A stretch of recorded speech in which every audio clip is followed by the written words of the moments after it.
Hello friends, welcome to Meera Mind Voice. Sunday episode day 28 in Big Boss House. இந்த வீடியோவை முதல் தடவையாக பார்க்குறவங்க சப்ஸ்கிரைப் பண்ண மறக்காதீங்க. தேங்க்யூ. இப்போ நம்ம எபிசோடுக்குள்ளே போகலாம். ஸ்ட்ரெயிட்டாக வீட்டுக்குள்ளே போயிடலாம் அப்படின்னு சொல்லிட்டு என்டர் பண்ணார் விஜய் சேதுபதி. உள்ளே போன உடனே சுபிக்ஷா அவங்க அம்மாவுக்கு பர்த்டே விஷ் சொல்ல சொன்னாங்க.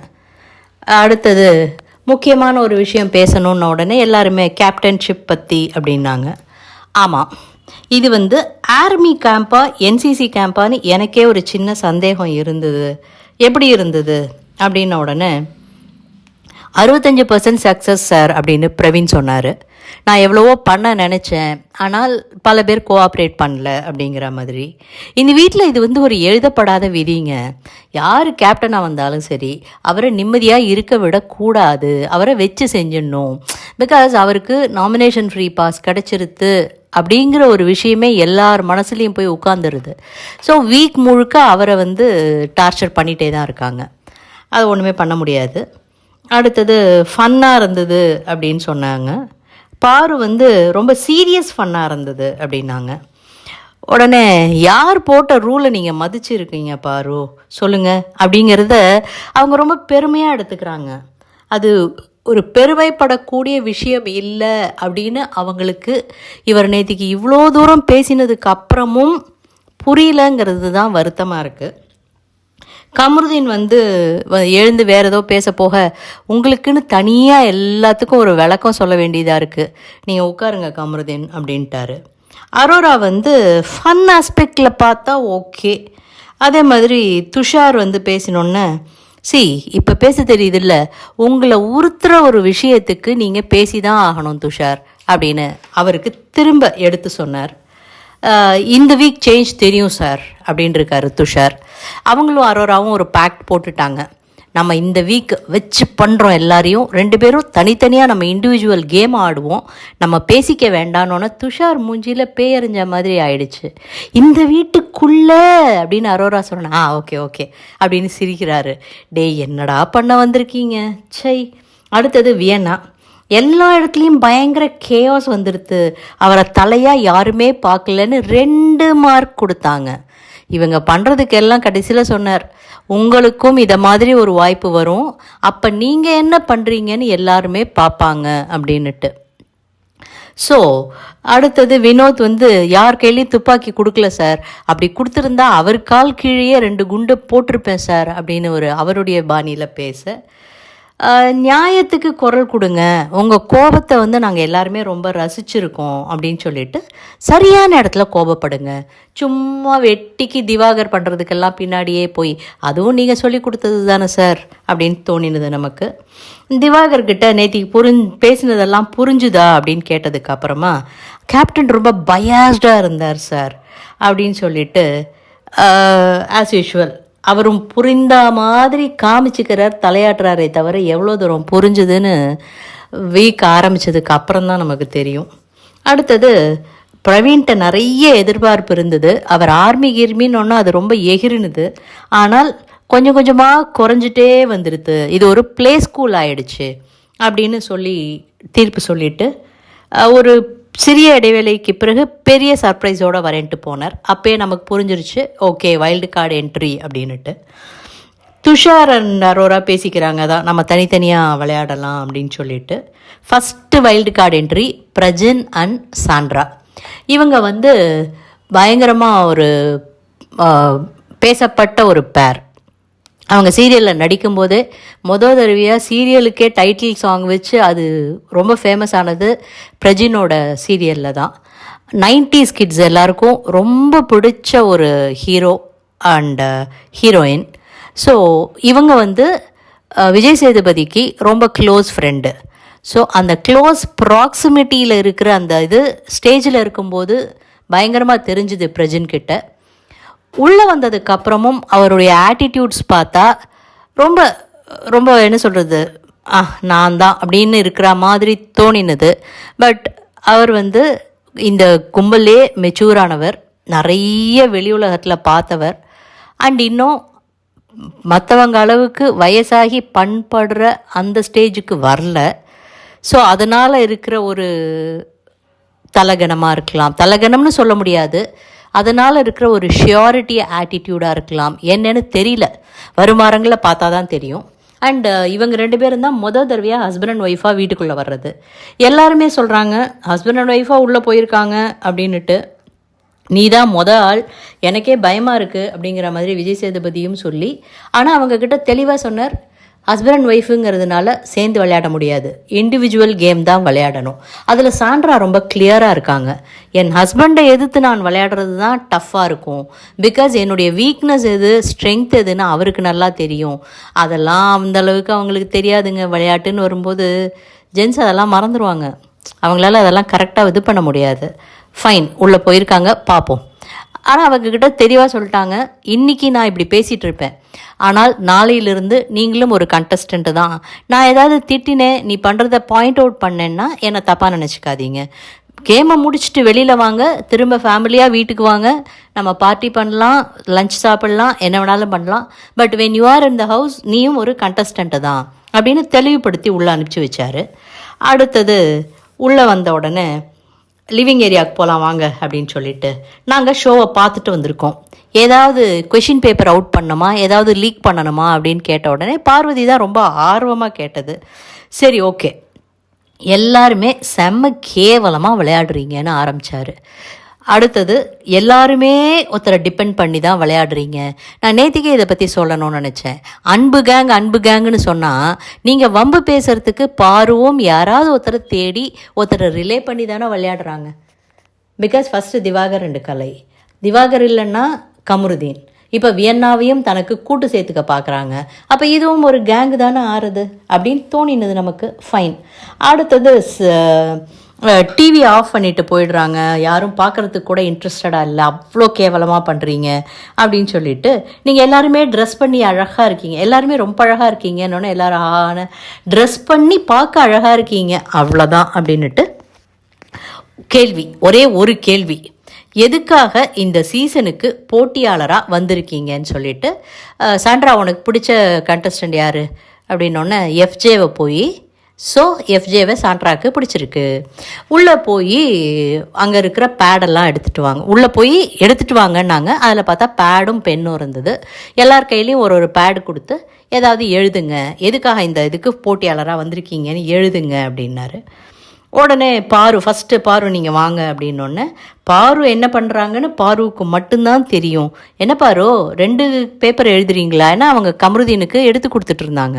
2 பேப்பர் எழுதுறீங்களா அப்படின்னோடனே பாருட்ட இதுதான் ரியலா அப்படின்னாங்க. உடனே அவங்க நான் ரியலாக இருக்கேன், நான் எப்படி இருக்கேன்னொடனே பாருவோட பேப்பரை கிழித்து தூக்கி போட்டாங்க. தூக்கி போட்டுட்டு நீங்கள் போங்க அப்படின்ட்டாங்க. அவங்களுக்கு எதுவுமே சொல்லலை. பாரு எனக்கு ரிவ்யூ அப்படிங்கிறதுக்கு, அடுத்தது கெமி என்னோடய லைஃப்பை சேஞ்ச் பண்ணிக்கிறதுக்கு அப்படின்னோடனே எல்லாம் கரெக்டாக, ஆனால் நீங்கள் ஸ்ட்ராங்காக இன்னும் விளையாடலை அப்படின்னாங்க. அடுத்தது பிரவீன், நீங்கள் உங்களோட இன்புட்டை இன்னும் கொடுக்கல, ஸ்டில் உங்களுக்கு டைம் இருக்குது, நீங்கள் விளையாடலாம். இப்படி சொன்னவங்கெல்லாம் நல்லா கொஞ்சம் பெட்டராக விளையாடுறாங்கன்னு அர்த்தம். வியன்னா கிட்ட குட் அண்ட் பேடு தெரிஞ்சுக்கணுன்னு எங்களுக்கும் இன்னும் தெரியல அப்படின்ட்டாங்க.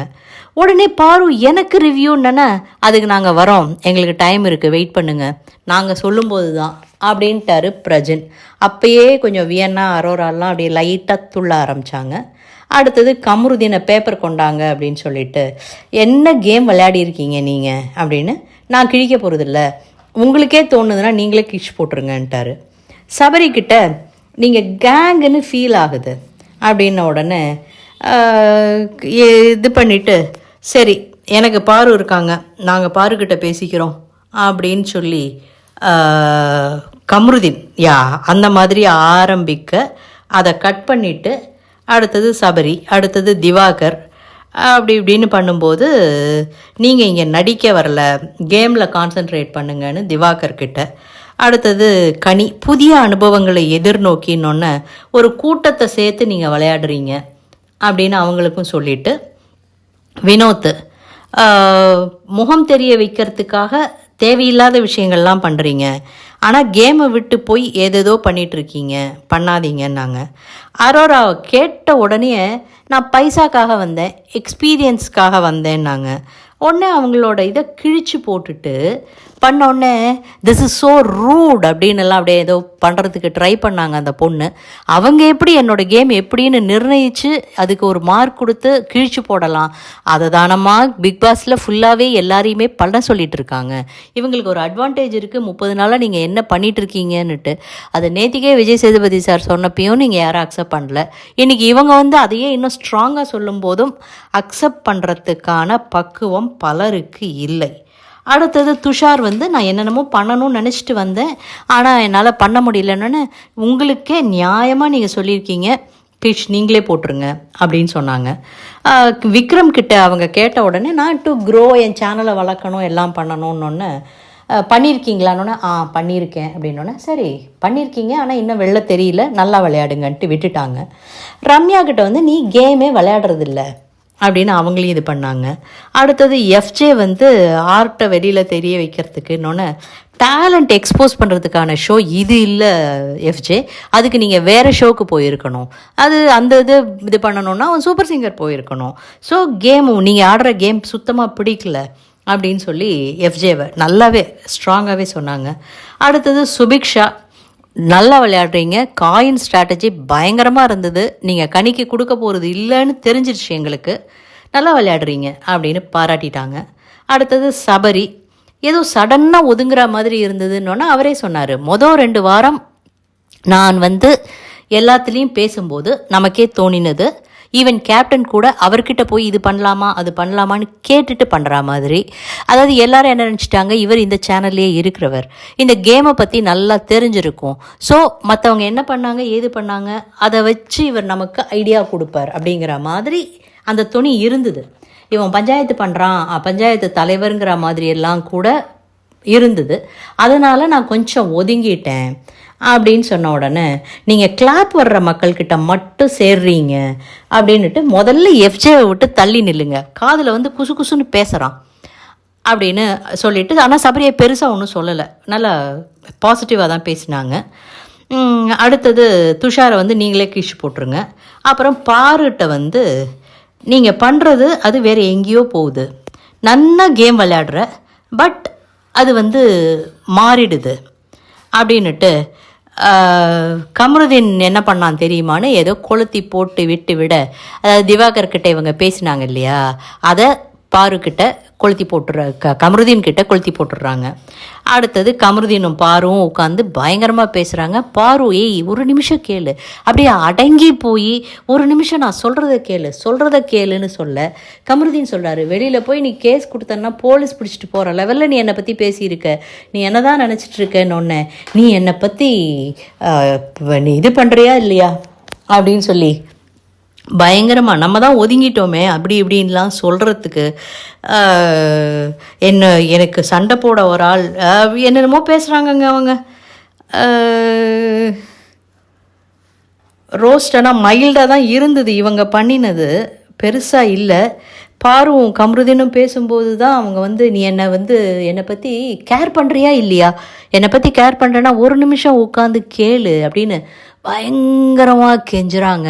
ஏன்னா அவங்க திவாகர்கிட்ட கமருதீனை பற்றி அவ்வளோ கேவலமாக பேசிட்டு மறுநாளே கமருதீன் கிட்ட வந்து இழஞ்சு பேசிகிட்டு இருக்காங்க. அந்த விதமான பார்வை தான் மக்கள் வந்து வெளியில் வெறுக்கிறாங்கங்கிறத இவங்க 2 பேரும் சொல்லலை, அந்த அளவுக்கு எக்ஸ்பிளிசிட்டாக சொல்லலை அல்லது சொல்லதை நமக்கு காமிக்கலை, அவ்வளோதான். அடுத்தது திவ்யா கணேசன் அண்ட் அமித் பார்கவ் உள்ளே வர்றதுக்கு ஸ்டேஜுக்கு வராங்க. திவ்யா சொல்கிறாங்க உள்ள டிசிப்ளின் ஒரு டெக்கோரம் எதுவுமே இல்லை, அதனால் நான் வந்து ஈவன் நீங்கள் பேசும்போதே கூட அவங்க 2 பேரும் சண்டை போட்டுக்கிறாங்க அப்படின்ன உடனே விஜய் சேதுபதி ஆஹா இது ஈவன் சேனல் கேட்கல, பிக் பாஸ் கூட ஏன்னு கேட்கல, எனக்கு சப்போர்ட் பண்ணுறதுக்காக ஒரு ஆள் வந்திருக்கீங்க, எனக்கு சப்போர்ட் பண்ணுறதுக்கு ஒருத்தரை நான் உள்ளே அனுப்புகிறேன், மக்களே அடுத்த வாரம் வீக்கெண்டு நான் வரல, எனக்கு பதிலாக திவ்யா கணேசனே அந்த இதை நடத்திடுவாங்க. அது கிண்டலா நக்கலா இல்லை உண்மையாக சொன்னாரா சத்தியமாக தெரியலிங்க. ஸோ அவங்க போனாங்க. அடுத்தது அமித் பார்கவ், அவரும் நல்லா பேசிட்டு நான் வாய்ச்சவடால் விட மாட்டேன், உள்ளே போய் நான் காமிக்கிறேன் அப்படின்னு சொல்லிட்டு அவரும் கிளம்பினார். ஆக்சுவலாக இதில் இவங்க 3 பேர் நல்லா ப்ராமிசிங்காகவே தெரியுறாங்க. பிரஜின் மெச்சூர்டாக எல்லாத்தையும் ஹேண்டில் பண்ணி அப்பப்போ சாண்ட்ரா கொஞ்சம் இல்லை வேணாம் இருங்க அப்படின்னு சொல்லி அவரும் சர்வை பண்ணுவார் அப்படிங்கிற மாதிரி தான் தோன்றுறது. உள்ளே போன உடனே பாரு கமருதீன் சண்டை இன்னும் போயிட்டு தான் இருக்குது.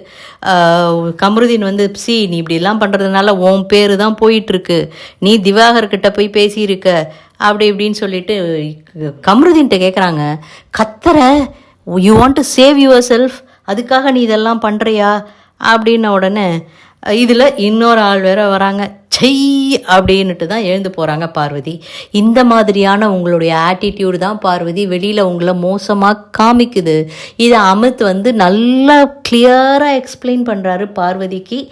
லேட் நைட்டு 1 hour ஷோ முடிஞ்சதுக்கு அப்புறமா அமித்தும் இப்போ வந்த உடனே அமித் இந்த கனிக்கிட்ட, நீங்கள் தலைமை இடத்துல இருக்கீங்க, உங்களை பார்க்குறது ஒரு அரசியல்வாதியை பார்க்குற மாதிரி இருக்குது, உங்களுக்கு தொண்டர்கள் எல்லாரும் அவ்வளோ செய்வாங்க, ஆனால் அதனால அவங்களுக்கு எதுவுமே பிரயோஜனம் இல்லை அப்படின்னாரு. நல்லா இருந்தது. வினோத்கிட்ட யார்கிட்ட சண்டை இருந்தாலும் நேருக்கு நேர் மோதுங்க, உங்கள் டேலண்ட்டை வேறு எதுக்குங்க நீங்கள் யூஸ் பண்ணுறீங்க. இவங்க ஆக்சுவலாக நிறைய பேசியிருப்பாங்க போல இருக்குது. பட் டைம் கன்ஸ்ட்ரெயின்னால நமக்கு 1.5 மணி நேரத்துக்கு பதிலாக ஒரு 1.25 மணி நேரம் மட்டும் காமிச்சிட்டு கட் பண்ணிட்டாங்க. ஏன்னா வைல்டு கார்டு என்ட்ரி உள்ளே வராங்கன்னா அவங்களோடத காமிக்கிறதுக்கே 2 மணி நேரம் வேணும். அதுவும் இன்றைக்கி 4 வைல்டு கார்டு உள்ளே வந்திருக்காங்க. எல்லாரையும் செம ரோஸ் பண்ணுவாங்க தெரியும், ஆனால் எல்லாத்தையும் கட் ஷாட் பண்ணிட்டாங்க. சரி போகிறோம், ஏன்னா நேத்திக்கே விஜய் சேதுபதி சாரே நிறைய கொடுத்துட்டாரு, வெறும் ரோஸ்டிங்காக போயிட்டுருக்க வேண்டாம் அப்படின்னு சொல்லிட்டு. அடுத்தது வியன்னா கிட்ட திவாகர் கிட்ட வந்து இங்கே எல்லாருமே ஈக்குவல் தான், ஸோ வேறு யாரையும் குறைச்சி எடை போட்டு உங்கள் கேமை ஆடாதீங்க அப்படின்னு அமித் சொன்னார். அடுத்தது பாருக்கிட்ட சண்டை நல்லா இருக்குது, ஆனால் உங்கள் வயத்தறிச்சலுக்காக போட்டிங்கன்னா மோசமாக தெரிவிங்க. அதுதாங்க கனிக்கிட்ட அவங்க நாமினேஷன் பாஸ் வாங்கிட்டாங்கன்னுட்டு பயங்கர வயிற்றுச்சலில் இருக்கும்போது அவங்க ட்ரெஸ்ஸை கொண்டு வந்து கொடுன்னா கொண்டு போய் கீழே வச்சாங்க இல்லையா, அந்த இடத்துல ஈவன் நிறைய பேர் சொன்னாங்க, கொண்டு போய் கனி கையில் கொடுத்துட்டு உங்களால் இப்படி தான் நடந்துக்க முடியும், எல்லாரும் இவங்களுக்கு ஓட்டு போட்டிங்க பார்த்தீங்களா, இவருக்கு நாமினேஷன் பாஸ் கொடுத்தீங்க பார்த்தீங்களா, ஆனால் இவங்க என்ன ஆட்டம் ஆடுறாங்க, அந்த மாதிரி பண்ணியிருந்தால் கனி தவறாக தெரிஞ்சிருப்பாங்க. ஆனால் இந்த பொண்ணு தன்னோட எமோஷன்ஸை காமிச்சு தன் பேரை ரிப்பேர் பண்ணிக்கிச்சு, அவ்வளோதான்.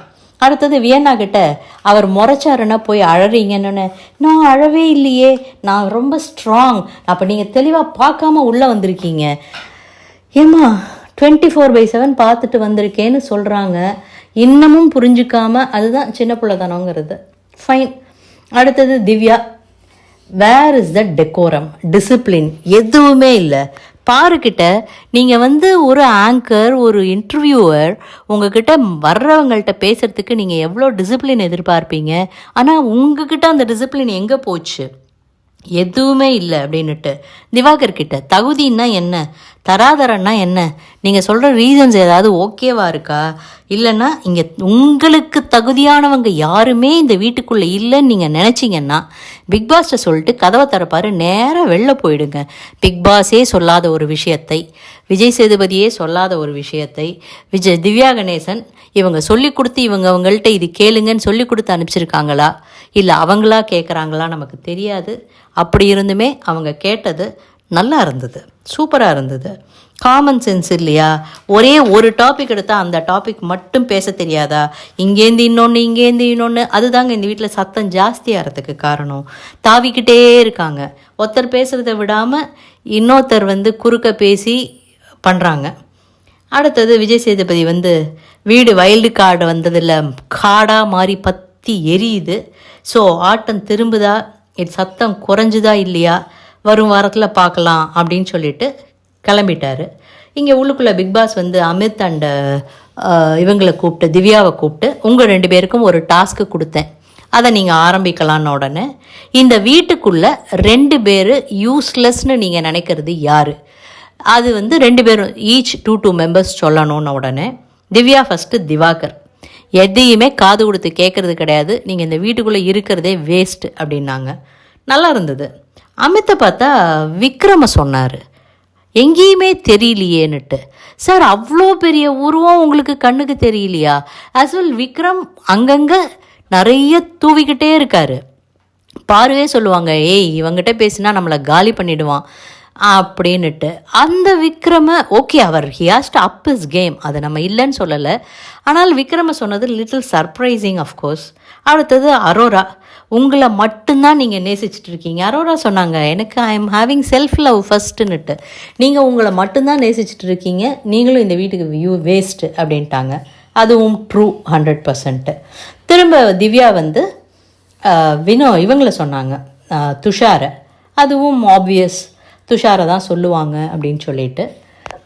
ஸோ இவங்க 4 பேரும் சுபிக்ஷாவை சொன்னாங்க, சாரி திவ்யா சுபிக்ஷாவை சொன்னாங்க. So Vikram Arora by Amit, Divakaran Subiksha by Divya. 4 பேரும் வெளியில் படுக்கணும், நீங்கள் 4 பேரும் கார்டன் ஏரியாவில் தான் தூங்கணும்னு சொல்லிட்டு பிக் பாஸ் அனௌன்ஸ் பண்ணிட்டாரு. இதில் விக்ரம் தான் சொல்கிறாரு, ஐயோ நான் மாட்டிக்கிட்டேனே, இதுக்கு 2 பொண்ணுங்களை இந்த அண்ணங்கிட்டேருந்து நான் காப்பாற்றணுமே. என்னது அந்த அளவுக்கு அந்த மனுஷன் மோசம்னா, வீட்டுக்குள்ளே யாருக்காவது பிரச்சனை இருக்கான்னா ஏன் யாருமே திவாகர் மேலே பிரச்சனை இருக்குன்னு சொல்லலை. விக்ரம் சொல்லும்போது ரொம்ப சர்ப்ரைசிங்காக இருந்தது, அந்தளவுக்கு கேவலமான ஆளான்னு. அதை அவர் மேலும் மேலும் ப்ரூவ் பண்ணிக்கிட்டே இருக்கார். உள்ளே போய் திவ்யா கணேசன் அவங்க யார், என்ன பேக்ரவுண்டில் வந்திருக்காங்க. ஏன்னா சாண்ட்ரா வந்து கூடவே, இந்த அம்மா கூடவே புருஷனையும் அழிச்சிட்டு வந்துட்டாங்க. நாங்கள்லாம் யாரோ வருவாங்கன்னு நினச்சோம். அந்த 4 பேருன்னு பேசிகிட்டு இருந்தோன்னே எல்லா கண்டஸ்டண்ட்டுமே சொல்கிறாங்க. அப்போ அங்கேருந்து பிரஜின் வந்து சொல்கிறாரு, இன்னும் 4 பேர் வராங்க இந்த வாரம், கவலைப்படாதீங்க, எல்லாருமே மாடல்ஸ், டாப் அண்ட் மாடல்ஸ் தான்னுட்டு. சார் உங்களுக்கு இவ்வளோ தூரம் தெரிஞ்சும் திவாகர்கிட்ட இவ்வளோ கேஷுவலாக பேசுகிறீங்க, அவர் யாருமே சீரியஸாக எடுத்துக்க மாட்டிங்களா? அந்த மனுஷன் ஓப்பனாக அசிங்கமாக பேசுகிறாருங்கிறது நல்லா தெரியறது. மக்கள் தான் இதுக்கு மேலே முடிவு பண்ணணும். ஆதிரைக்காக முடிவு பண்ணினா மாதிரி, கலையரசனுக்காக முடிவு பண்ணினா மாதிரி மக்கள் சேர்ந்து முடிவு பண்ணினாதான் இதுக்கு ஒரு விடிவு உண்டு அப்படின்னு தோண வச்ச மொமெண்ட் அது. நைட்டு வந்து உட்காருங்கன்னு சொல்லி இவங்க எல்லாரையும் பாட்டு பாடுறோன்னு கானா வினோத் கூப்பிட்டுட்டு கொஞ்சம் சட்டையரிக்கலாக பாட்டு பாடினார். நீங்கள் எல்லாம் உள்ளே வந்ததே வேஸ்ட்டுன்னுட்டு. திவ்யா கணேசன் இம்மீடியட்டாக எழுந்து, எதுக்கு எங்களை கூப்பிட்டீங்க, எங்களை பாராட்டி பாடுறோம் வாங்கன்னு தானே கூப்பிட்டீங்க, இந்த பாட்டு எனக்கு பாராட்டு மாதிரி தெரியல, நான் இங்கே உட்கார மாட்டேன் அப்படின்னு போயிட்டாங்க. சபரி உட்காந்து பேசிகிட்டு இருக்காரு. சபரிக்கிட்ட அவங்க தெளிவாகவே சொல்லிட்டு இருக்காங்க. சபரியும் நார்மலாக கேட்டுட்ருக்காரு. மற்ற எந்த ஹவுஸ்மேட்ஸுமே எதை பற்றியுமே கவலைப்படலை. அவங்கவுங்க ட்ரெஸ் மாற்றிக்கிறாங்க, போகிறாங்க. சாண்ட்ரா வந்து அரோரா என்னை முறைச்சிட்டு போனா பார்த்தியான்னு பிரஜின்கிட்ட கேட்க, ஆமாம்மா அது என்னமோ என்னையும் இப்படி பார்த்துட்டு தான் போச்சு அப்படின்னு பிரஜின்னு சொல்ல, தேல் handle it, they are matured. அடுத்தது வெளியில் விக்ரமும் திவாகரும் பேசிகிட்டு இருக்கும்போது விக்ரம் அரோராவும் வெளியில் படுக்கிறாங்கன்னு, அரோராவுமா வருதான்னு திவாகர் மூஞ்சி மலர்ந்ததை பார்த்தோம்.